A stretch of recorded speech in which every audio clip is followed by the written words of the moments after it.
जब केदारनाथ की रहस्यमय गुफा में नासा के वैज्ञानिकों को जो मिला उसे देखकर आपके भी पैरों तले जमीन खिसक जाएगी। अगर आप भी बाबा केदारनाथ के सच्चे भक्त हैं तो कमेंट बॉक्स में जरूर लिखिएगा हर हर महादेव। केदारनाथ ज्योतिर्लिंग को 12 ज्योतिर्लिंगों में से एक कहा जाता है। यहाँ पहुंचना आसान नहीं होता, लेकिन भक्तों के अंदर उत्साह हो किसी न किसी तरह अपने भगवान को प्राप्त कर ही लेते हैं। लेकिन कुछ समय पूर्व केदारनाथ की यात्रा का निरीक्षण करते हुए कुछ वैज्ञानिकों ने एक रहस्यमय गुफा खोज निकाली। यह रहस्यमय गुफा गौरी कुंड से केदारनाथ की ओर 18 किलोमीटर की चढ़ाई के बीच प्रकट हुई है।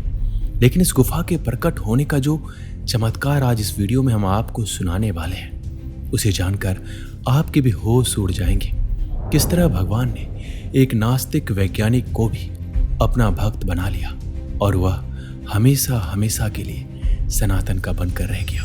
दोस्तों, केदारनाथ की यात्रा शुरू होने वाली थी और भक्तों के 8 लाख से भी ज्यादा रजिस्ट्रेशन हो चुके थे। यानी इस साल पिछले कई सालों के मुकाबले औसतन ज्यादा भीड़ रहने वाली थी, जिसके लिए बहुत ही ज्यादा जरूरी था कि यात्रा के मार्ग को सुरक्षित किया जाए और उसका सही तरह से निरीक्षण किया जाए। इसलिए सरकार द्वारा 10 मई से पहले कई जरूरी कदम उठाए गए, जिसमें सड़कों का परीक्षण करना, पर्वतों का परीक्षण करना और अन्य मौसमी परीक्षण शामिल थे। और इन सभी परीक्षणों को पूरा करने के लिए एक खास टीम बनाई गई, जिसमें वैज्ञानिकों के साथ साथ इंजीनियर भी थे। इस पूरे परीक्षण को पूरा करने के लिए साल 2024 में 6 जनों की टीम बनाई गई, जिसमें श्रीकांत नाम के एक वैज्ञानिक जो खास तौर पर पुरातात्विक विभाग में माहिर थे और 5 साल तक नासा में वैज्ञानिक के तौर पर कार्यरत थे। उनकी इसी काबिलियत को ध्यान में रखते हुए उन्हें 5 जनों की खास टीम में सम्मिलित किया गया। लेकिन अंग्रेजों के देश में रहकर उनकी सोच भी अंग्रेजों की तरह हो गई थी। वो सनातनी होने के बावजूद भी सनातन धर्म को मानना भूल गए थे। उनके लिए विज्ञान ही सब कुछ हो गया था और विज्ञान को वह अपना भगवान मानते थे। श्रीकांत जी को जब केदारनाथ की यात्रा का परीक्षण करने के लिए टीम में शामिल किया गया तो अपनी ड्यूटी समझते हुए उन्होंने हामी भर दी। लेकिन उनका उद्देश्य भगवान के प्रति भक्ति भाव बिल्कुल भी नहीं था।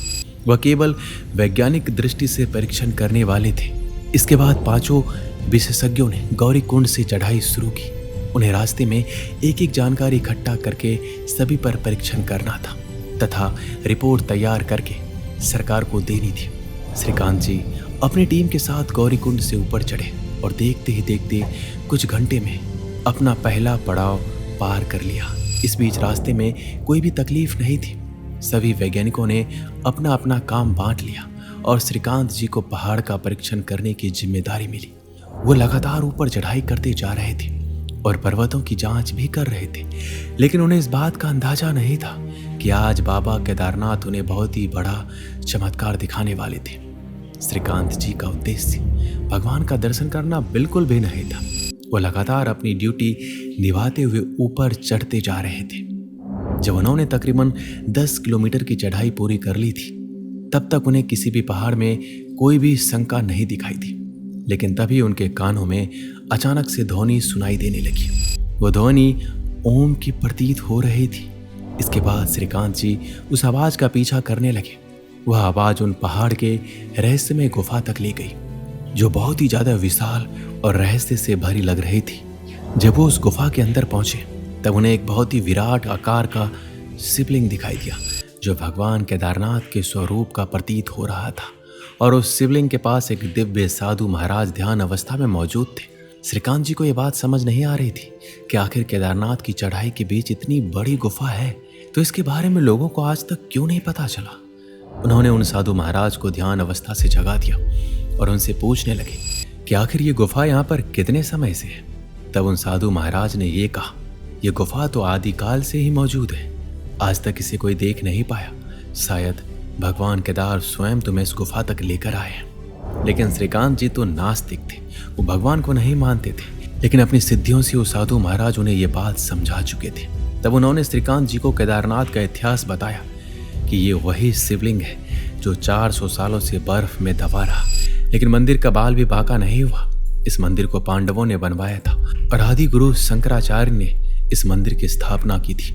और सन 2013 में इस स्थान पर भयंकर त्रासदी आई तो भीम शिला रूपी एक विशालकाय पत्थर ने अचानक मंदिर के पीछे रुककर भयंकर बाढ़ से मंदिर को बचाया। क्या यह किसी चमत्कार से कम नहीं है? क्या यह बिना किसी ईश्वरीय शक्ति के संभव हो सकता है? फिर भी श्रीकांत जी सनातन के चमत्कार को स्वीकारने के लिए तैयार नहीं थे। उन्होंने इस गुफा का परीक्षण करना शुरू कर दिया।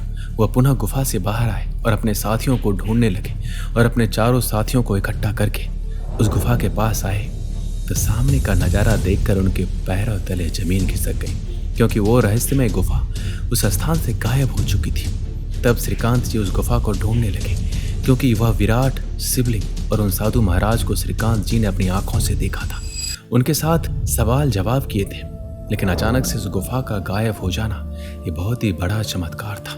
तब सभी वैज्ञानिक श्रीकांत जी को कहने लगे कि तुम्हें कोई भ्रम हुआ होगा, अत्यधिक चढ़ाई करने और धूप के कारण तुम्हें भ्रम हुआ होगा। लेकिन श्रीकांत जी का दिमाग खराब हो चुका था। वे समझ चुके थे कि भगवान केदारनाथ का ही चमत्कार है।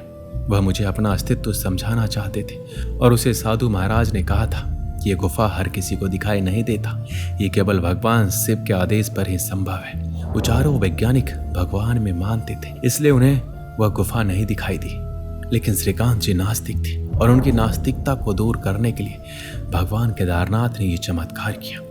दोस्तों, आप सभी को यह सत्य चमत्कारी घटना कैसी लगी हमें कमेंट बॉक्स में अवश्य लिखिएगा। मिलते हैं अगली वीडियो में। अपना ख्याल रखिएगा। हर हर महादेव।